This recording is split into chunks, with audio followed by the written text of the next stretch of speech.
பிரியமானவர்களே, அருமையான தாவீது 147வது சங்கீதத்திலே சொல்லுகிறான், தமக்கு பயந்து தமக்கு கிருபைக்கு காத்திருக்கிறவர்கள் மேல் கர்த்தர் பிரியமாய் இருக்கிறாராம். இன்றைக்கு நீங்களும் நானும் அவருக்கு பயந்து அவருடைய கிருபைக்கு காத்திருக்கிறவர்களாக இருக்கிறோம். நம்மேல் அவர் பிரியமாய் இருப்பார். எப்படி பிரியமாய் இருப்பார் என்றால், அவர் உன் வாசல்களின் தாழ்ப்பாள்களை பலப்படுத்தி உன்னிடத்திலுள்ள உன் பிள்ளைகளை ஆசீர்வதிப்பேன் என்று சொல்லுகிறார்.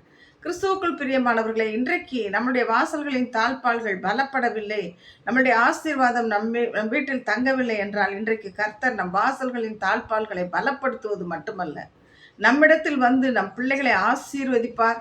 நம் எல்லைகளை சமாதானம் உள்ளவைகளாக்கி உச்சிதமான கோதுமையினாலே நம்மை போஷிக்க போதுமானவராய் இருக்கிறார் என்பதை அறிந்து கொள்வோம். நாம் ஒவ்வொரு நாளும் கர்த்தருக்கு பயந்து அவருடைய கிருபைக்கு காத்திருக்கிற வேளையிலே இந்த ஆசீர்வாதத்தை நமக்கு கொடுத்து நம்மை ஆசீர்வதிக்க கர்த்தர் போதுமானவராய் இருக்கிறார். God bless you. கர்த்தர் நம்மை ஆசீர்வதிப்பாராக.